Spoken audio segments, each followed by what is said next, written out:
Welcome to Norfolk Perspectives. I'm Bob Batcher. Well, I know that when I think United Way, I think about my pledge card and my automatic payroll deduction.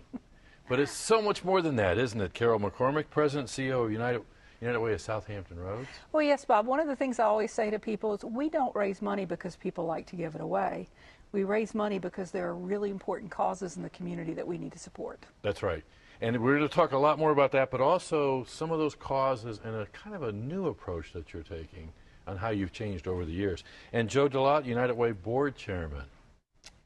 Marketing board. I'm on the board. The marketing board. Right. Okay. Oh, you're not going to get promoted like that, huh? There's going to be too much responsibility too quickly here. Well, and you're Vice President of Strategic Marketing for 7th Point Advertising. Correct. So you come well qualified. Well, good, thank you. With a great company. Thank you. But how did you stump? Did you kind of walk past the building and they grabbed you, or what? How did that happen? I've got friends at the United Way, and the marketing director, Pam Smith-Rod, and I are good friends. You said enough right there. She asked me to come on board, and I actually had been a part of the marketing committee years ago, and she brought me back into the fold of United Way. It's kind of one of those conversations. It's contagious, and you will catch it. Yes. Right.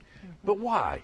Well, the timing was good. I mean, first of all, I've always believed in United Way and their cause and what they do in the community. But the timing was good because my company, 7th Point, was looking for a way to really focus our efforts in a way that we could make an impact and really concentrate on one significant organization in the community that we could donate our time to and our skills and our talents in marketing. And in talking with Carol and talking with Pam, it was an opportunity to help the United Way consolidate and promote their message and what they're doing within Hampton Roads. So it was a good timing and a good marriage. Okay, well then I'm going to just kind of put all that aside, because when he's talking like that and I talk about my payroll deduction, that's music to your ears, right? Yes, it is. But the world kind of went crazy on you when it comes to that model 4 or 5 years ago. Well, I think there were a lot of things that caused us to struggle, and not just as a United Way, but as a community, because we had a recession. And so the corporate support kind of waned. Yeah, payroll deduction, payroll's down. Right. People have lost their jobs, so they had less money, et cetera. But what it did is it really served as a catalyst for us to sort of sit back and look at the things that we were doing and start to contemplate, are there ways to do it better?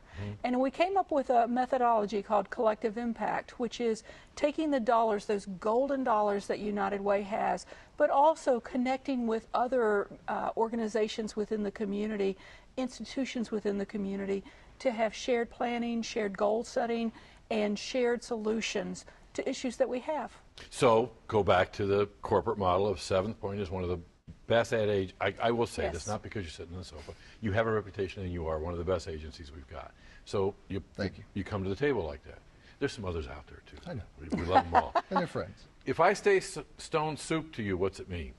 To me, it means looking at an issue, planning around that issue, and then going around the community and saying, what can you do to be a part of the solution for this? What piece of the puzzle can you take? And then after we found out what everybody can take, we look at what's left and say, now we need to raise money against that amount of money. Right. And it also means I've met Sarah Bishop. It does She's mean been on you've the met sofa. Sarah Bishop, yes. But that program that she's engaged in over in Talbot Gardens, I mean, that really is an example of taking altruism, the fundraising, but advocacy, and really bringing it together to a strong synergy, right? Yes, we call it United for Children, and it is literally that. It is taking the organizations around the community and people around the community and putting them together in a way that we can plan and think through what are the right things to do for these kids so that they get an education, because that's the most important thing, is that they access their public education. So tell me about this campaign. Okay. Well, we have... It is campaign season. It is campaign season. We've already got about $2 million in the bank in terms of people pledging already this summer. First company that finished up was Town Bank. They raised around $300,000. Very pleased with that for a local community. That's a bank like that. It's a lot of money. We've had several companies kick off already. Centerra has kicked off. Norfolk Southern's going to be kicking off soon. I was just at a kickoff for the public schools, Norfolk Public Schools, and so we've got a lot of things in the fire. Well, I'll share something. Don't tell anybody, but the employees at the Norfolk City employees are getting ready for their big picnic, annual picnic, and I think the fire chief was being recruited for the dunk tank. Ah. But don't say anything to anybody. It's kind of a secret. So yeah, the city. We were one of the. We're one of the. You've got. I mean, that group of companies is really called a. Well, we have a group of companies, there are 16 of them now, that are called our chairman's accounts, Right. and they're the ones who give at least $150,000 a year. Wow. And so we spend a lot of time indexing against those accounts to make sure that they have all the information that they need, and they help us then create the right type of messaging and the right type of thought process to disseminate throughout the community, along with Joe is there to help us through that process. Now, it also gives you an opportunity to kind of find out that there's all kinds of great agencies that you're supporting. How many agencies are you up to now? Oh, well, we have 66 agencies in the normal allocations process, but we also have other organizations that petition for very specific types of funds. Super.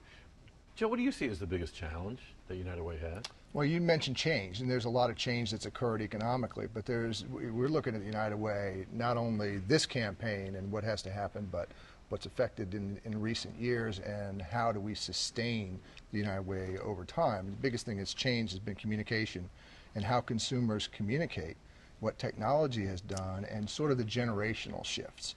So right now we know exactly where the donations come from within the United Way, and it's important for the United Way to be relevant to a younger generation as well. So Right. one of the things we identified early on is we've got to build our communication plan in a way that's relevant and interesting and appeals to younger generations, millennials, younger folks in the workforce, so that they know what the United Way does, they know what participating and being involved in it can do, and we understand how to communicate with them in a way that makes sense, and it's totally different. So it means being involved in social media, using social media, positioning the United Way and the agencies within social media in a way that the younger generation and millennials and people within social media will connect with the United Way. Cool. Well, I know that the United Way can meet any of those challenges. I was going to ask you to convince me to change my pledge card. We're out of time. So during the PSA, convince me to change my pledge card. When we come back, we're going to see if I qualify to be a firefighter. Stay tuned.